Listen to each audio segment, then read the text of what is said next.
नमस्कार, आप सभी का बहुत बहुत स्वागत है। मेरा नाम रुबिका लियाकत है और भारत 24 पर आप देख रहे हैं द रुबिका लियाकत शो। आज सबसे पहले बात करेंगे देश में बदलाव की राजनीति का नारा देने वाली पार्टी आम आदमी पार्टी की, जिसके नेता एक एक करके जांच एजेंसियों की राडार पर है और कैसे धोखा किया है जनता के साथ। वो पार्टी जो शुरू हुई थी और आज वो डिफरेंस आपके सामने रखेंगे। फिर बात करेंगे सिक्किम में कुदरत के कहर की। सिक्किम में जो तबाही हुई है वो लापरवाही है या सिर्फ हादसा, पड़ताल होगी। तीसरी खबर खालिस्तानियों को पनाह देने वाले कनाडा और उसके पीएम जस्टिन ट्रूडो की, जिनके सुर भारत के दबाव में अब बदल रहे हैं। और आखिर में बात होगी ये मेरा हिंदुस्तान है की, जहां पर हर परंपरा और रीति रिवाज में जो विज्ञान छिपा है उसको आप तक पहुंचाएंगे। लेकिन शुरू करते हैं द रुबिका लियाकत शो में आम आदमी पार्टी की चाल चरित्र और चेहरे से। शराब पीना स्वास्थ्य के लिए हानिकारक है, इंजीरियस टू हेल्थ। ये शराब की बोतल पर अक्सर लिखा होता, अक्सर क्या लिखा ही होता है, इसके बगैर वो बिक नहीं सकती। शराब की दुकानों पर यही शब्द आपको लिखे हुए मिलते भी हैं।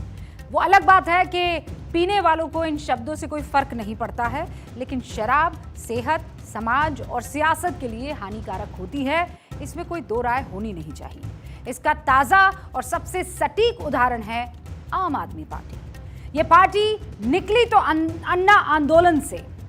अन्ना वो शख्स जिन्होंने महाराष्ट्र के अपने गांव रालेगंज सिद्धि गांव से लोगों को शराब से तौबा करवा दी थी, लेकिन उनके पद चिन्हों पर चलने का दावा करने वाले नए नवेले नेता शराब के घोटालों में फंस गए।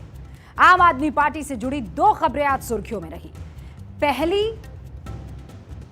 कि कैसे आज रिमांड मिल चुकी है संजय सिंह को सुप्रीम कोर्ट से, माफ कीजिएगा राउज एवेन्यू कोर्ट से यह खबर आई, जहां दिल्ली के पूर्व डिप्टी सीएम, मैं माफी चाहती हूं, वो सुप्रीम कोर्ट नहीं, वो राउज एवेन्यू कोर्ट है, राउज एवेन्यू कोर्ट से। लेकिन मामला जो है ये जो पहली खबर है वो सुप्रीम कोर्ट से कहां से आई है वो मैं आपको बता देती हूँ। राउज एवेन्यू कोर्ट से जो खबर आई थी वो खबर आई कि अब संजय सिंह जो है वो 5 दिन की रिमांड पर रहेंगे ईडी की। अब ये जो पहली खबर है वो सुप्रीम कोर्ट से कैसे आई? पूर्व डिप्टी सीएम मनीष सिसोदिया की जमानत अर्जी वहां जो है सुनवाई हो रही थी।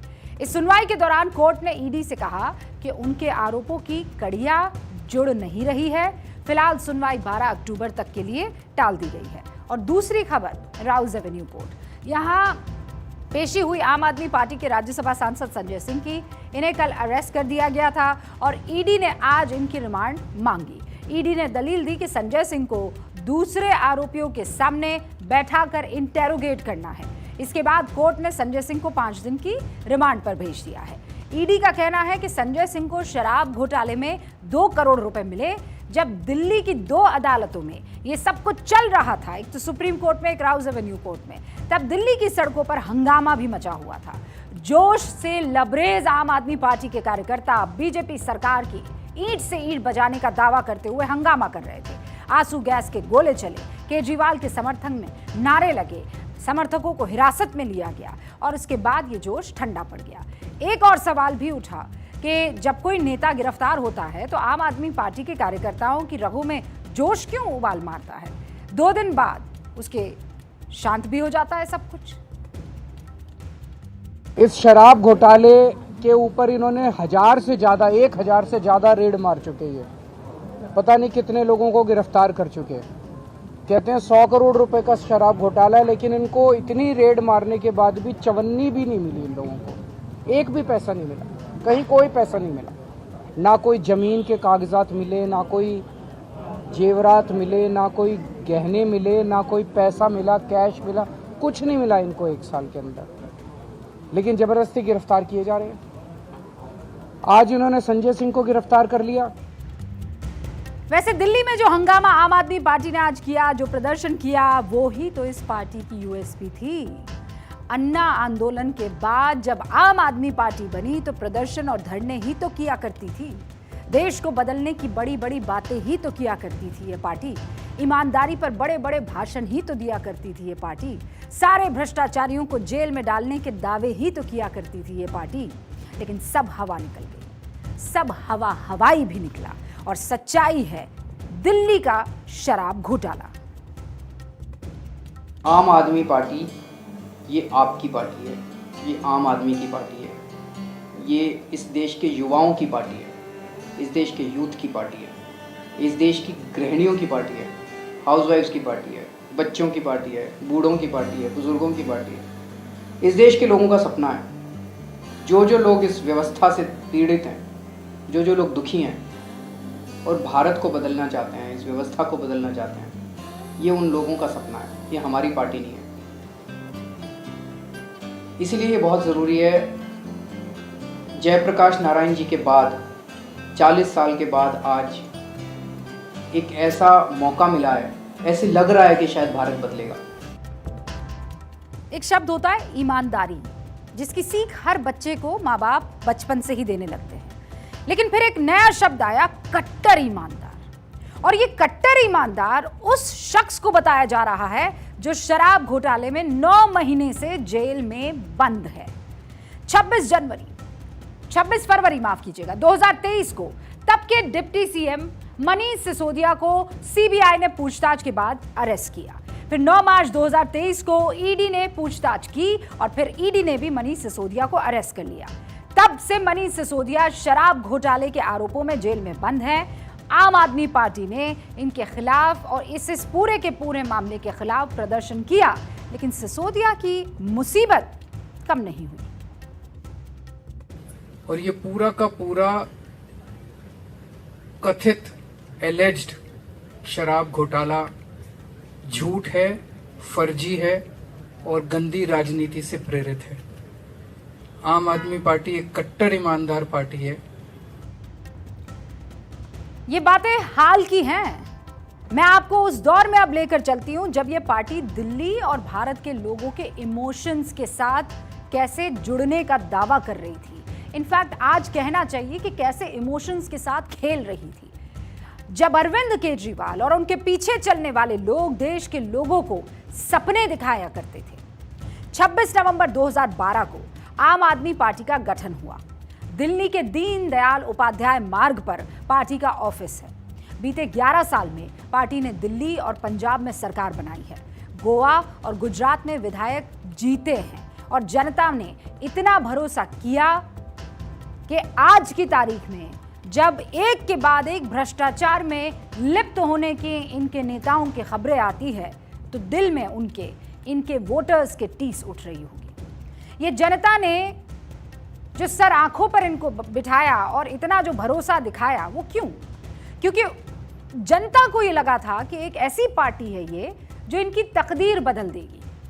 कुछ नए नेता आ रहे हैं जो आम आदमी हैं, खास नहीं है, वीवीआईपी और वीआईपी नहीं है, लेकिन वो देश से भ्रष्टाचार को जड़ से खत्म करने का प्रण लेकर आए हैं। और दावे भी इतने बड़े बड़े थे कि आप पूछिए मत। सत्ता पाने के लिए क्या क्या नहीं कहा गया।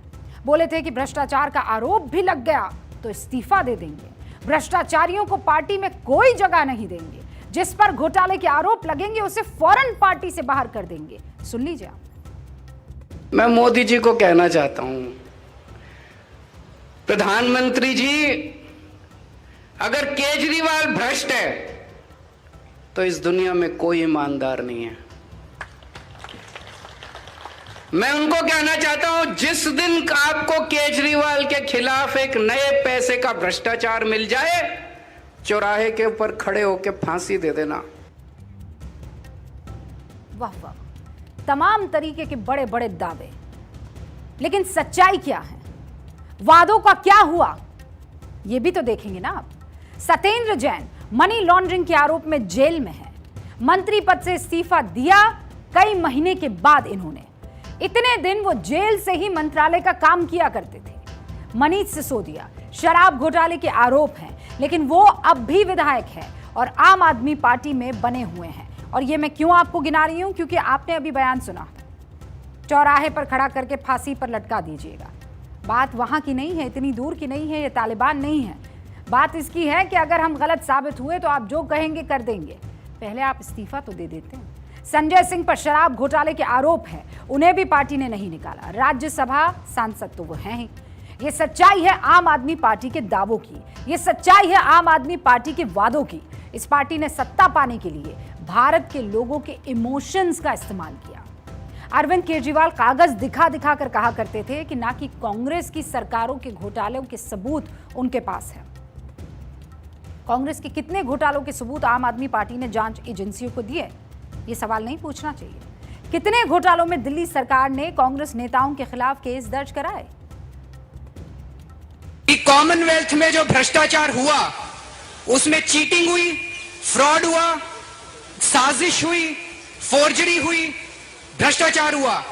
ये सारे के सारे आपराधिक मामले हैं और इसमें 7 दिनों के अंदर एफआईआर दर्ज करवाई जाए। 7 दिनों में अगर एफआईआर दर्ज नहीं करवाई गई तो हम कोर्ट में जाके आदेश लेके आएंगे पुलिस के खिलाफ कि एफआईआर दर्ज करवाई जाए। 2014 का ये बयान है। वादे का क्या हुआ? झूठ निकला। दावे का क्या हुआ? झूठ निकला। रत्ती भर भी सच इसमें नहीं था, क्योंकि अगर जरा सी भी सच्चाई उन वादों और दावों में होती तो अब तक भ्रष्टाचार पर कार्रवाई की गई होती। सत्ता में आने के लिए भारत की भोली भाली जनता को इस तरीके से सब्ज बाग ना दिखाए गए होते। क्या कहा था अरविंद केजरीवाल की तरफ से? सुनिए एक बार फिर से। सत्ता में आएंगे तो बंगला नहीं लेंगे, सत्ता में आएंगे तो सरकारी गाड़ी नहीं लेंगे, सत्ता में आएंगे तो सुरक्षा नहीं लेंगे। ये तमाम दावे आपको भी याद होंगे।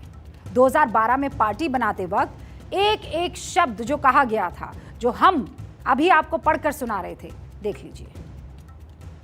कोई भी सरकारी अधिकारी या विधायक लाल बत्ती की गाड़ी इस्तेमाल नहीं करेगा, ये अभी के एजेंडा पे है।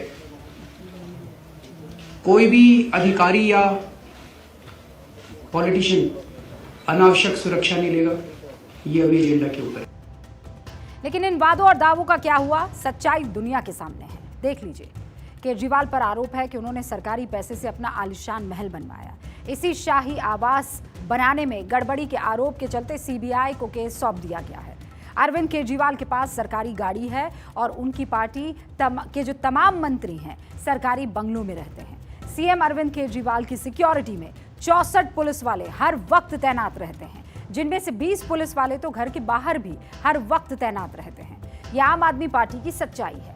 हर तरफ घोटाला ही घोटाला नजर आता है, लेकिन बावजूद उसके दावे होते हैं कट्टर ईमानदार पार्टी के। मैं आपसे पूछती हूं, किसी ईमानदार को क्या ईमानदारी के दावे करने की जरूरत पड़ती है? नहीं होती, क्योंकि उनके आचरण, उनके काम करने के तौर तरीके और लोगों से उनका बर्ताव ये बताने के लिए काफ़ी होता है कि ईमानदारी बरती गई है कि नहीं, क्योंकि ये पब्लिक है, ये सब जानती है। लेकिन यहाँ इसका उल्टा है। आपको फिर दिल्ली में आज जो घटना हुई है वो दिखाना चाहते हैं। संजय सिंह को क्यों अरेस्ट किया गया? क्योंकि जनवरी में ईडी की चार्जशीट में संजय सिंह का नाम जुड़ा। सरकारी गवाह बने आरोपी दिनेश अरोड़ा ने ईडी को यह बताया कि उसके रेस्टोरेंट में ही संजय सिंह और दिल्ली के बार रेस्टोरेंट मालिकों के बीच मीटिंग हुई थी। हालांकि उस वक्त ये कहा गया था कि ये नाम जो है एक एक्साइज अधिकारी जो है राहुल सिंह, उनकी जगह पर इनका नाम आ गया था। लेकिन आज ईडी ने इनको अरेस्ट कर लिया है और 5 दिन की रिमांड है। फिलहाल जो कहा गया था इस सरकारी गवाह दिनेश अरोड़ा की तरफ से, वो क्या था कि इस मीटिंग में मौजूद मनीष सिसोदिया ने कहा था कि आबकारी नीति बनाते वक्त शराब कारोबारियों के हितों का ध्यान रखा जाएगा। आरोप है कि दिनेश अरोड़ा ने आम आदमी पार्टी फंड में 82 लाख रुपए भी दिए थे। अब बीजेपी कह रही है कि शराब घोटाले में सीएम अरविंद केजरीवाल भी शामिल है और उनसे इस्तीफा मांग रही है। केजरीवाल, आप सोचिए, हमारे कैसे कैसे महापुरुषों से करते थे, बेल नहीं मिल रही है और आज संजय सिंह भी गिरफ्तार हुए। इनकी सारी बातों को देखिए और जिस प्रकार से ये लोग चिट्ठी लिखते थे, लगता था कि इनसे ज़्यादा ईमानदार कोई हो ही नहीं सकता। आज इन्हीं के साथी आरोपी इनके खिलाफ अप्रूवर बन गए हैं। ये गिरफ्तारी क्यों हुई? क्योंकि जिन्होंने पैसे दिए उन्होंने बताए हैं कि संजय सिंह के मार्फत अरविंद केजरीवाल को पैसे दिए गए हैं। घोटाले का दोषी कौन है, दोषी कौन नहीं है, ये दिल्ली की अदालतों का काम है। ईडी को कंक्लूजन पर पहुंचना है, अदालत में केस लड़ना है। लेकिन जो बात समझ में आती है वो ये है कि आम आदमी पार्टी भारत की राजनीति में एक स्टार्टअप की तरह थी। हर स्टार्टअप से उम्मीद होती है। शुरुआती दौर में स्टार्टअप बेहतर परफॉर्म भी करते हैं, जैसे दिल्ली ने 3 बार सरकार बनाकर अरविंद केजरीवाल को किया भी। लेकिन अब ये पॉलिटिकल स्टार्टअप बाकी सभी राजनीतिक दलों की फहरिस्त में शुमार हो चुका है। और अब जिस गठबंधन में आम आदमी पार्टी शामिल हुई है उसे भी आप देख लीजिए। उस INDIA गठबंधन में RJD, जिसके अध्यक्ष चारा घोटाले में सजा याफ्ता है, उनके परिवार के कई सदस्य लैंड फॉर जॉब घोटाले के आरोपी हैं। उस गठबंधन में कांग्रेस है, जिसमें सोनिया गांधी और राहुल गांधी पर नेशनल हेराल्ड घोटाले का केस चल रहा है। इस गठबंधन में TMC है, जिसके नेताओं पर कई अलग अलग घोटालों का केस चल रहा है। आम आदमी पार्टी की सहयोगी है झारखंड के CM हेमंत सोरेन, जिनको जमीन घोटाले में CBI समन पर समन भेज रही है। अब ईमानदारी का अंदाजा आप खुद लगाइए। लेकिन ये जरूर है कि जो बातें पार्टी बनाते वक्त की गई थी, जो भरोसा दिया गया था, वो खरा नहीं उतरा है। क्योंकि आम आदमी पार्टी, अरविंद केजरीवाल और उनके तमाम साथियों ने ये वादा किया था देश से कि बाकी जितनी भी पार्टियां हैं और सालों से बरसों से जो लोकतंत्र में अपनी सत्ता पाने के लिए साम दाम दंड भेद कर रही है, उनसे हम अलग हैं। क्यों? क्योंकि हम कट्टर ईमानदार हैं। और विडंबना देखिए कि आज जब इन पर कार्रवाई होती है तो किसी और मामले को लेकर नहीं, भ्रष्टाचार के मामलों को ही लेकर।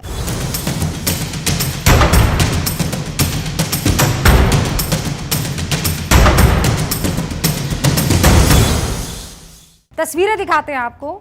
ये तस्वीरें आपको परेशान कर सकती है। हर तरफ तबाही है, मौत है, खौफ की तस्वीर है।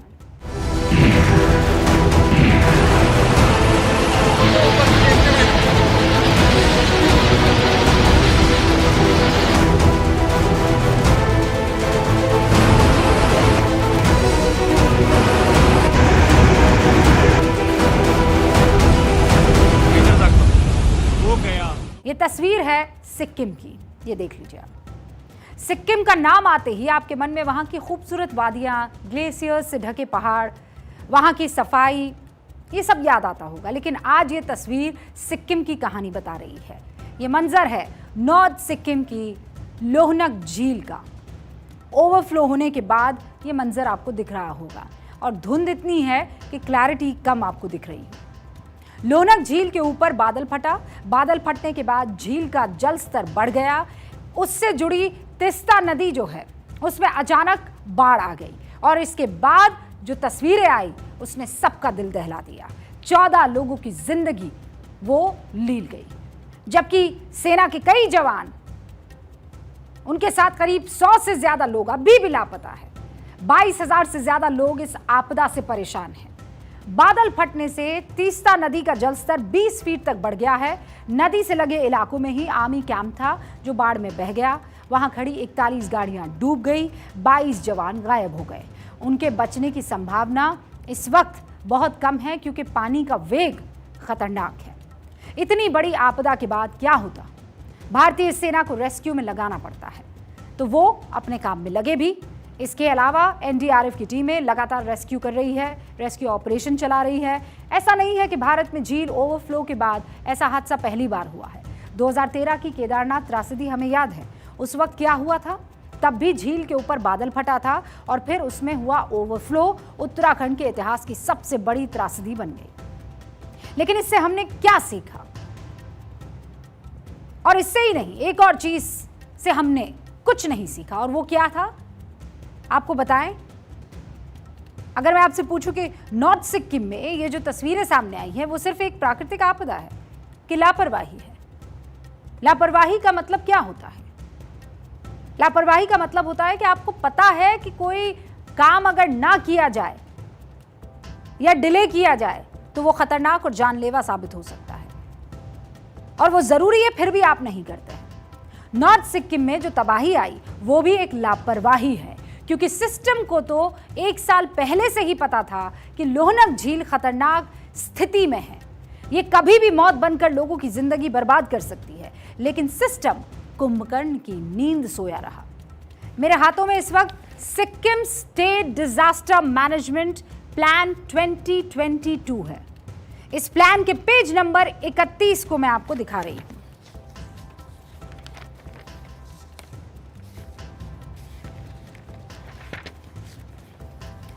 Sikkim Himalaya lakes are rapidly expanding over the few decades due to the ongoing glacier melting.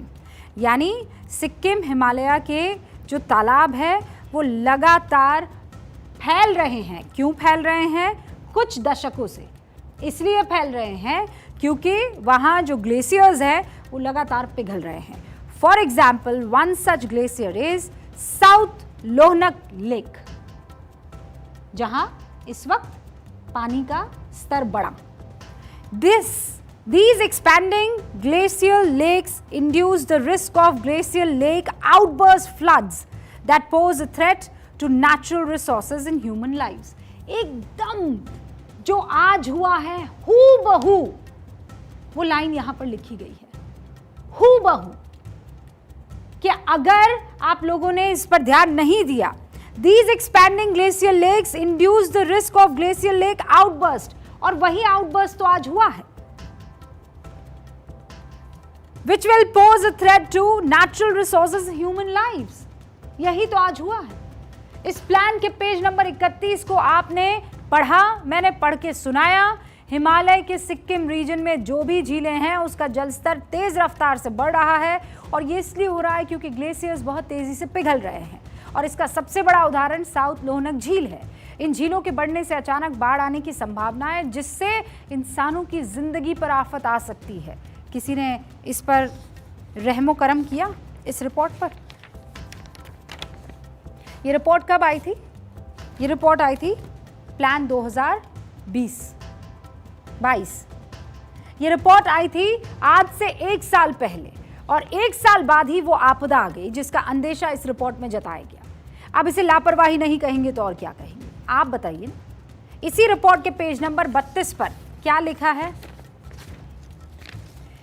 SSDMA in collaboration with central agencies have conducted mitigation measures, undertaking several expeditions to the South Lohanak Lake to reduce the threat of GLOF during 2017 till 2019। यानी लोहनक झील के आसपास 2017 से 2019 के बीच glacier झील के खतरे से आने वाली अचानक बाढ़ को लेकर सेंट्रल एजेंसियों के साथ मिलकर संभावित खतरे से बचाव के लिए कदम उठाए भी गए थे। लेकिन इसका नतीजा क्या हुआ? ढाक के 3 पात, यानी 0।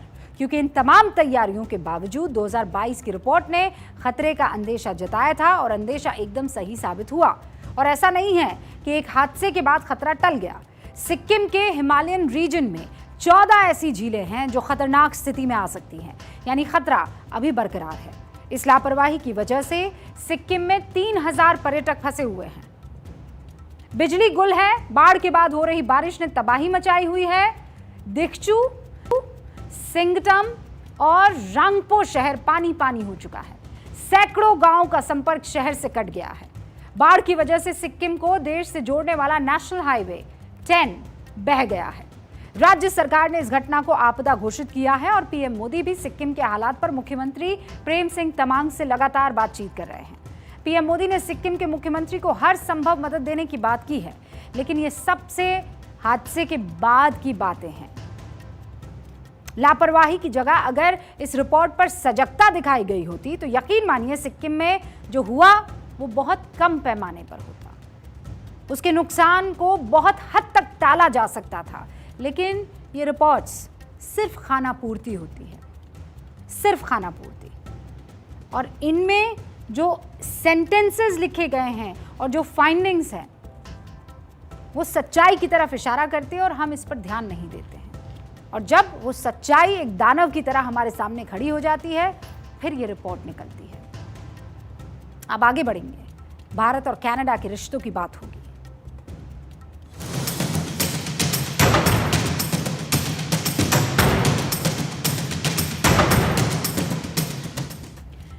भारत और कनाडा के साथ रिश्तों में बेहद तल्खी आ चुकी है। केंद्र सरकार ने कनाडा से अपने 40 राजनयिकों को 10 अक्टूबर तक वापस बुलाने के लिए कह दिया है। कनाडा के भारत में 62 राजनयिक हैं।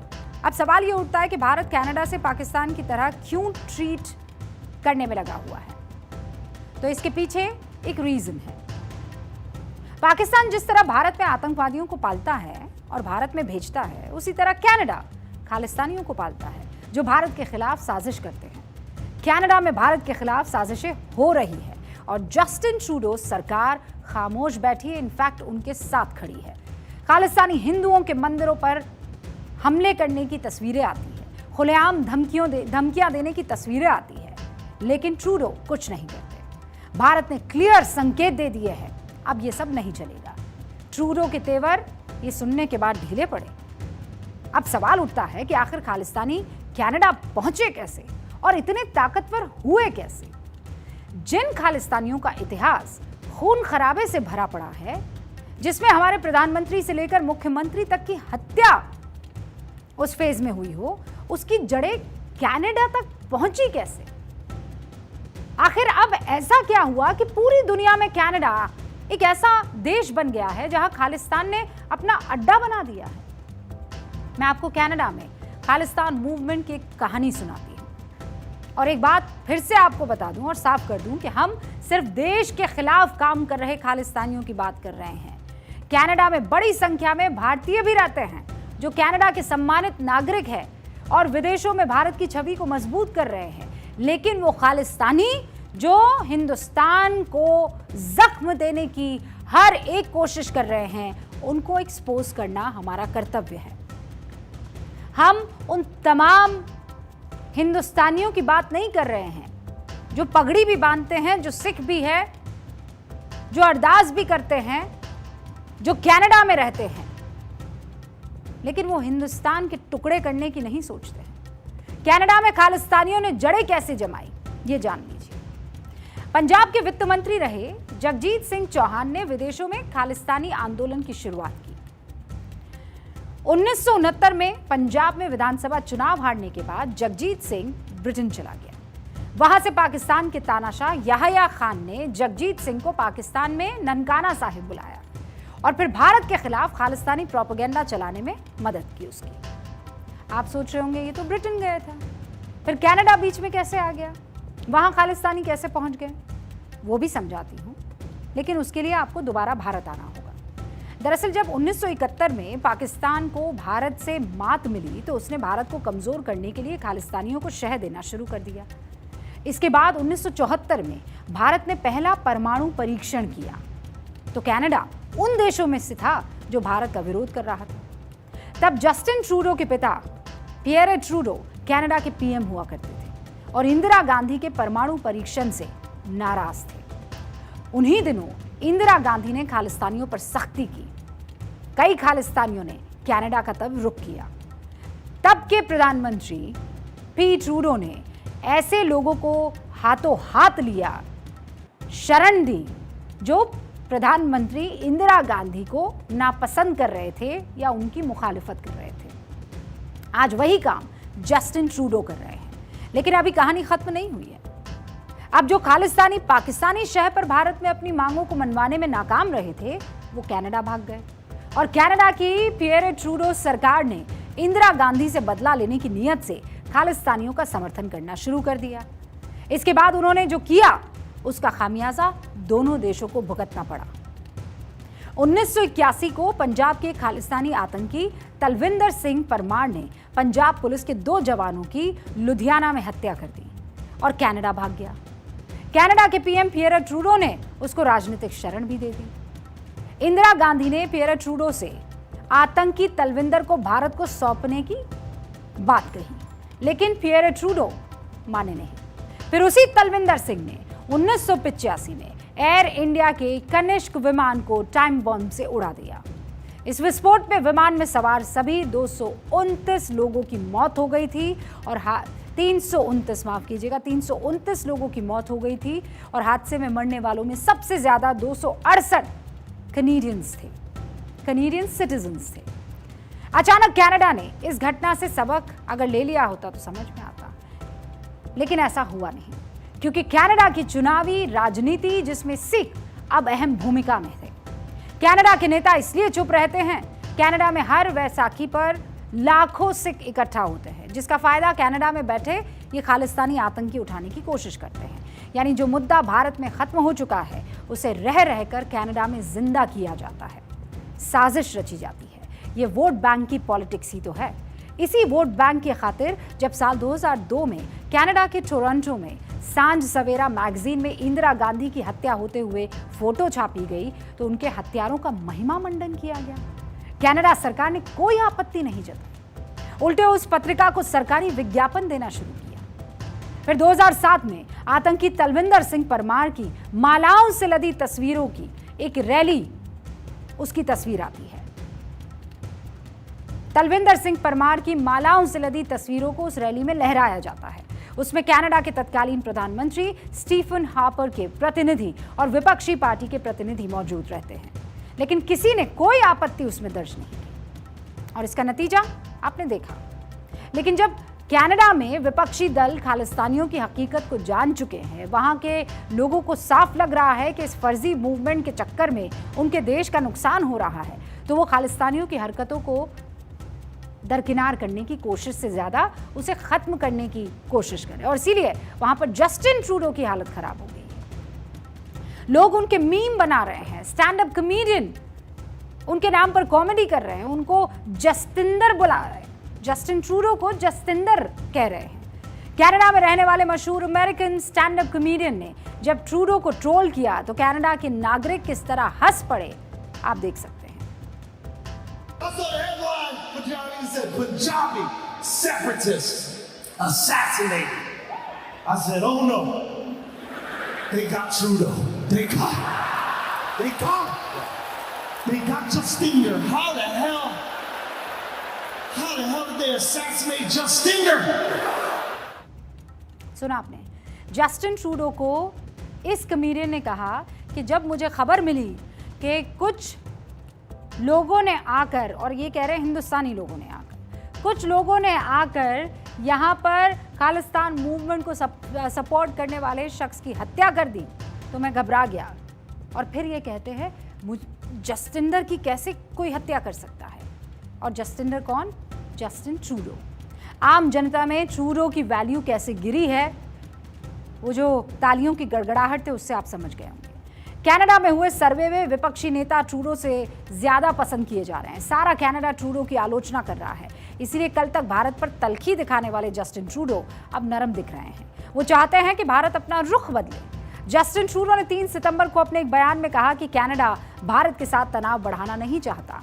भारत के साथ कनाडा जिम्मेदार और रचनात्मक रिश्ते जारी रखेगा। जो ट्रूडो कल तक निज्जर की हत्या के लिए भारत पर आरोप लगा रहे थे, वो अब बैकफुट पर हैं। इसमें कनाडा के लोगों का दबाव ही तो है, लेकिन नए भारत का वो दम भी है जो किसी भी नॉनसेंस को बर्दाश्त नहीं करता है। और अब ये मेरा हिंदुस्तान है की बारी।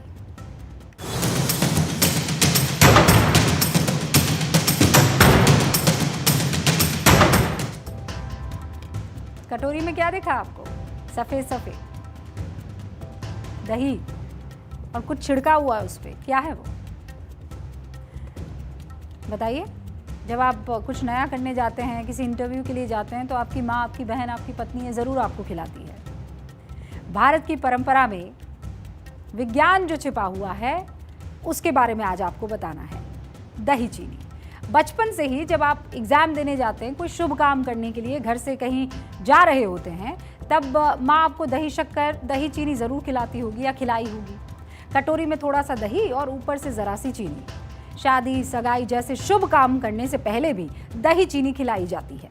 अगर आप सोच रहे हैं कि इस परंपरा के पीछे सिर्फ धार्मिक कारण है, मतलब सब करते आ रहे इसलिए हम भी कर रहे हैं, या मम्मा का प्यार है, माँ का प्यार है, तो वो तो है ही, लेकिन इसके पीछे हेल्थ से जुड़े कुछ वैज्ञानिक कारण भी है जिनको आज की तारीख में माना जा रहा है।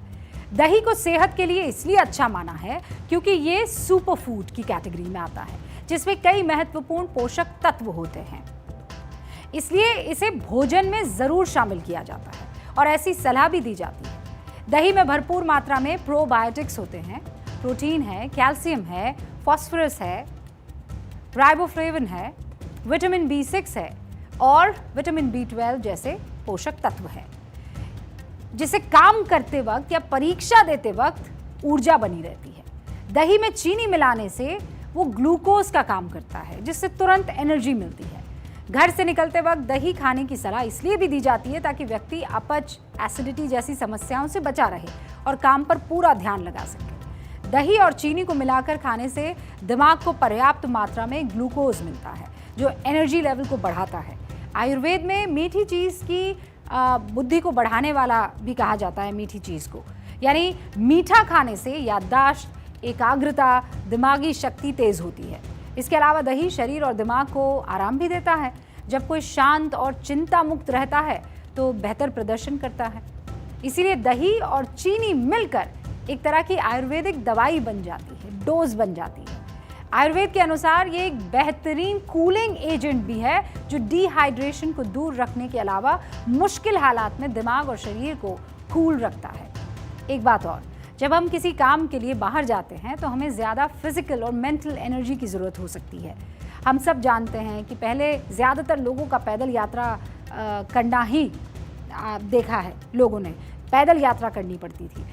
इसीलिए भी इंस्टेंट एनर्जी के लिए दही और चीनी का बहुत इस्तेमाल होता था, ताकि वो तरोताज़ा रहे, थके नहीं, हाइड्रेटेड रहे। ये मेरा हिंदुस्तान है, यहाँ विज्ञान भी है और परंपरा भी। हर परंपरा और रीति रिवाज में कुछ ना कुछ बुजुर्गों ने शरीर की बेहतरी के लिए सोच समझकर ही उसे अपनाया है। द रूबिका लियाकत शो में फिलहाल मुझे इजाज़त दीजिए। अपना ख्याल रखिएगा और देखते रहिए भारत 24।